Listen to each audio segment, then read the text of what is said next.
Well, it was founded in 1856, and it was founded for pastoralists, or as the history of the club is called the Shragoon's Palace, and that was the somewhat derogatory name, I think, that was given to the members, but they didn't seem to mind and got used to it.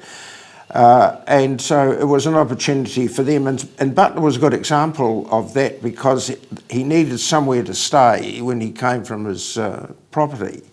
And the 12 members that were the founding members of the club, they tended to stay overnight. Originally, I think it was an old sort of hotel or bed and breakfast place that they used, and then they bought this land and have been on the site since the building, I think, was opened about 1861. So it was used as a place of socialising, accommodation, and in those days, of course, it was a male club. It was based on the English clubs, the London clubs of the time, and the wives stayed at the Collins Occidental Hotel, just south of here. And the men were able to do what men do, apparently. So that was the club. And just before I joined, women were able to become, that was wives or unmarried daughters of members could become associate members. And since about 1969, we've had associate members, and then in the 1990s, there was the opportunity of women joining the club.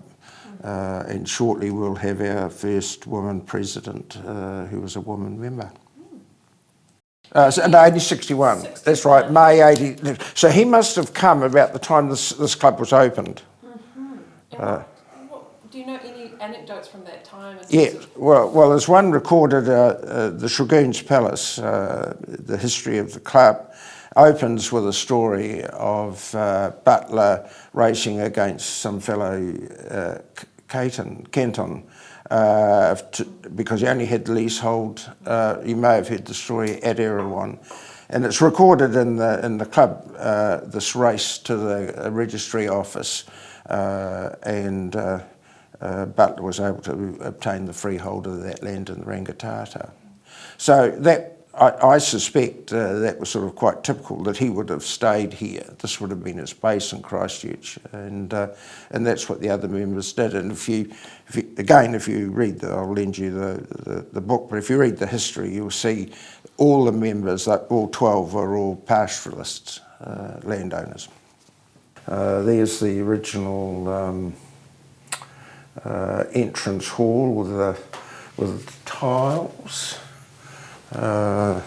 And Miles Warren designed in about late 1960s the bar, which men only, of course, gentlemen only beyond that point. It sounded as though Butler had quite an engaging personality, and so because of that, and men's club seemed to be built on talk and stories, and I think he would have fitted in pretty well. And he was in many ways quite typical, except he was probably better educated than most of them. I suspect he probably enjoyed the company of human beings, living on the back of the beyond, as well, it probably still is now to an extent. Was about to have some sort of social discussion of, and that's what people talk about today. I mean, probably most people are talking about Donald Trump or the upcoming elections. I'm sure the same sorts of discussions went on during his time as well. It's really like a home. It's the equivalent of your home. And you don't want to interrupt someone that's got some business deal they want to talk about, and you don't want to be pestered about asking advice on whatever it is. So hopefully it's more like a home situation. I think, yes, was what they call the smoking room, where men could have their cigar and port after dinner or after lunch.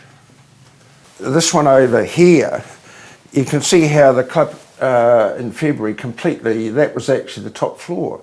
You know, the bottom floor completely collapsed. And it wasn't much left of it really when all was said and done.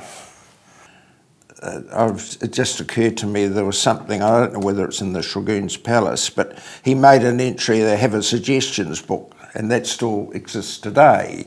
And that's where members would write down, I think Butler, I may be wrong, but I think Butler actually wrote a suggestion that they wanted a copy of the Bible or something like this. Or they'd complain about the quality of the food, and they didn't have enough brandy, and they tended to drink brandy there rather than whiskey in those days.